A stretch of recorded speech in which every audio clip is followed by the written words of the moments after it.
turabahaye ikaze abanywanyi bacu bakunzi bacu mudukurikirana muri mpande zine z'isi ikaze muri ano makuru aho tujya tubabwire amakuru ariko aravugwa muri kano kanya kazi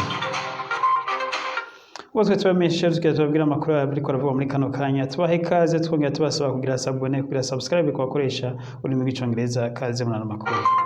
Amakuru rero ya kano kanya ngo tubamenyesheje n'ubundi tubabwira amakuru ariko araba ni mu Uburusiya aho Uburusiya kandi buhejeje gutera amarokete mu gace mu ntara ya Kyiv ndetse no mu gace ka Odessa aho buteye amarokete muri kano kanya akaba aho hononekaye ibintu byinshi ndetse aho bivugwa ko mu gace muri Kyiv hatewe ano marokete ko inzu zahiye ndetse n'amamodokari agasha aho bavuga ko abasirikare nkuko bimenyeshejwe n'umuvugizi w'igisirikare cy'Uburusiya avuze ko bino bitero babigavye ku bigo vya gisirikare vya Ukraine ngo hari hasanzwe haronze ibigwanisho ngo byavuye mu burengerazuba bw'isi ndetse mu gace ka Odessa naho bakaba bari bateye ibigwanisho vyari vyazananye muri kino kivuko ca Odessa nubwo igihugu ca Ukraine coco kitaragira ico kimenyesheje kuri bino bitero bihejeje kuba muri kano kanya muri Ukraine.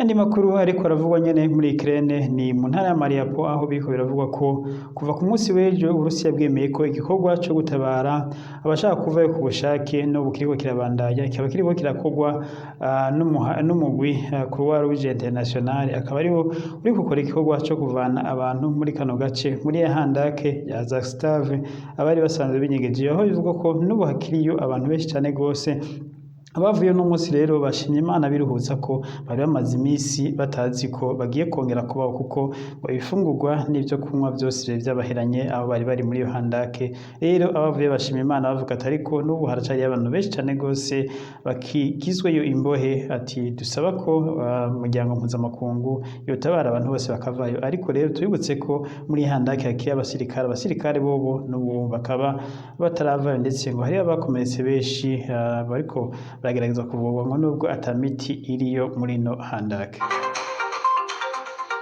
Ni makuru ariko aravugwa rero mu Burusiya nyene n'amakuru yo ku munsi muri indwi buca dutangura aho Uburusiya buzohimbaza umunsi bise umunsi w'intsinzi canke Victory Day. Uyu munsi rero Uburusiya buhimbaza n'umunsi Uburusiya bwatsindiye ko intwaro y'abanazi ba Hitler.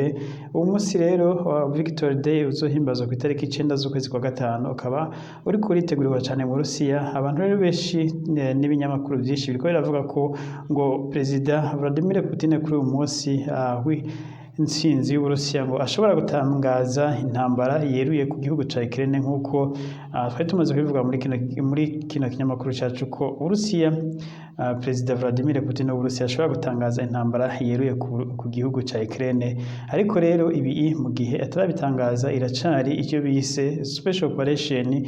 Ibi rero muti none igihe Uburusiya gutangaza intambara yeruye ko n'ubundi buri mu ntambara na Ukraine byotanga iki?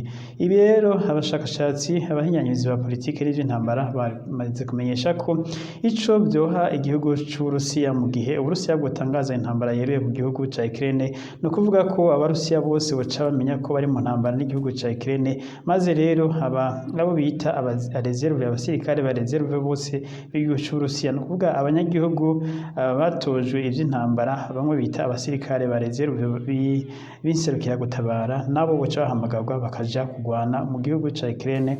Aho rero muri kino gihe kuko igihugu c'Uburusiya kitaratangaza ko kiri mu ntambara yeruye n'igihugu ca Ukraine ntibashobora guhamagarwa kuko byaba binyuranije n'amategeko ya kino gihugu. Igihe rero Uburusiya bwotangaza ngo intambara yeruye ku gihugu ca Ukraine Perezida Vladimir Putin yoca yikora kuri bano abanyagihugu basanzwe ariko barahawe inyigisho za gisirikare zo gutabara igihugu mu gihe igihugu cyo bakiri mu ntambara n'ikindi gihugu ngo rero baca bahamagarwa ndetse ngo bagaca n'abandi basirikare n'ubundi buryo ndetse n'abanyagihugu b'Uburusiya muri rusange bagaca batangura gutozwa imfashanyo zo gushikira abasirikare bari mu rugamba igihe ibi Perezida Vladimir Putin yabideklara akavuga ko igihugu kigiye mu ntambara yeruye n'igihugu ca Ukraine. Ibi rero abasesanguzi b'ivy'intambara bariko baravuga ko ari byo bishobora kuba ivyo bishobora kuba ku munsi w'itariki 9 z'ukwezi kwa gatanu mu gihe Perezida Putin yotangaza ko igihugu kigiye mu ntambara yeruye na Ukraine. Ibindi biko biravugwa ko Perezida Putin ashobora gutangariza Abarusiya na cane ko biteze ijambo rya Perezida Vladimir Putin azobatangariza ngo nuko Perezida Vladimir Putin ashobora gutangaza intsinzi canke ngo Perezida Vladimir Putin akaba ashobora gukoresha amatora ya gihutihuti muri no minsi mbere yuko itariki ishika mu ntara za Luhansk na Donetsk, maze izi ntara zikazokwakirwa Burundi zikazokwakirwa zicese kuri itariki zikaba zifata zikemerwa nk'intara z'Uburusiya. Ibi byose rero nivyo ariko aribaza abasesanguzi, ariko atari zo Uburusiya buravuga. Ariko Uburusiya ico bumaze kuvuga nuko bushobora gutangaza intambara yeruye mu gihe ibihugu vy'Uburayi na Amerika bitohagarika kubandanya bitanga ibigwanisho ku gihugu ca Ukraine. Tukivuga nyene ivy'intambara ya Ukraine n'Uburusiya, igihugu ca Ukraine congeye kuronka ibindi bigwanisho vyinshi cane gose bivuye mu Bugermani, ndetse n'igihugu c'Ubwongereza naco catanze ibindi bigwanisho. Aha ni nyuma igihugu ca Amerika cemereye gutanga ibigwanisho biciye imiliyoni 30 mu mafaranga miliyaridi 3 cemeye kuzofashisha igihugu ca Ukraine muri intambara. Ibi rero vyose bigwanisho bikaba biriko vyerekeza mu gihugu ca Ukraine, aho igihugu ca Ukraine iboneka ko kigiye kugira inguvu nyinshi cane gose kubw'ibigwanisho, ndetse ibigwanisho bimwe nk'amadrone y'intambara yavuye muri Amerika.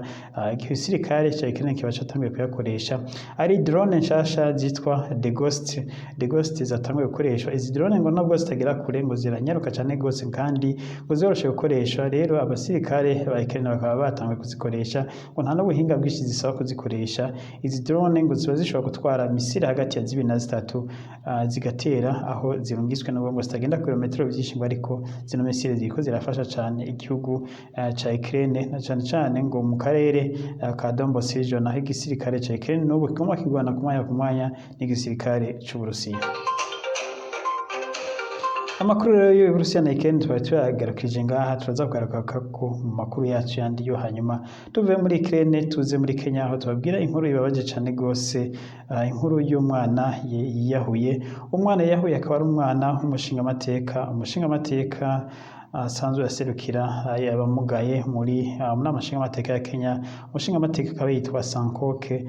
Umushingamateka yamenyekanye cane gose kuba amaze kugera muri Kenya, baramuzi. N'umushingamateka yamenyekanye cane gose, ndetse akunze kuvuga cane gose mu binyamakuru, kuko akunze nejo ku munsi w'ejo imbere y'uko bino biba yari yavuze aho yiyamiriza ivyo Perezida wa Kenya yari yavuze, avuga ko icegera ciwe bamuteranije. Akaba rero yari yavuze aha gasopo Perezida wa Kenya atazire ko ibyago nawe biza kumushikira. Ibyago rero byamushikiye ubu Sankoke, umwana we mukuru rero akaba yiyahuye. Bicatumye umwana we mukuru yiyahura ngo nuko bariko barashwana na se ku munsi w'ejo nyene, bapfa ku mwana atashaka gusubira ku ishuri hakiri kare, ngo yashaka kuba aragumye muhira, ariko se akamubwira ko ageze ko asubira ku ishuri umwana akavyanka. Maze rero umwana n'ishavu ngo yacinjira mu cumba ca se. Se we akaba yarasanzwe rero atunze inkoho yo mu bwoko bwa pistole, uwo mushingamateka Sankoke. Maze umwana atora iyi pistole agenda mu cumba ciwe, acayirasa mu mutwe, acahita aracikana. Tubibutse ko uyu mwana yariga mu mwaka wa 2 w'amashure yisumbuye. Tukaba tuvuze rero ko Imana imwakire, ndetse yahoze n'umuryango wabuze. Ubu mushingamateka Sankoke akaba yarafise abana, asanzwe yarafise abana 7. Uyu mwana yiyahuye rero akaba ari umwana wa mbere w'imfura wiwe umuhungu. Akaba ubu rero bari mu kigandaro, ndetse igipolisi kijejwe iperereza muri Kenya kikaba kiriko kiragira iperereza ku buryo ukuntu umwana yatoye inkoho bimworoheye, maze akagenda agahita yiyaka ubuzima. Naho rero turangirije amakuru kuri inkuru ibabaje yo muri Kenya. Abayumvirije mwese mwakoze, ndetse mukomeze kugira subscribe kugira ngo mukomeze kudushigikira. Imana ibahe umugisha, mugire n'amakomantere na like, n'ibindi byose mwifuza ko turababwira kuri ino channel yacu, murashobora kutubwira muri komantere. Murakoze rero, Imana ibahe umugisha, mugire aho muba mubahwe. Ni mu makuru yacu yandi yo hanyuma.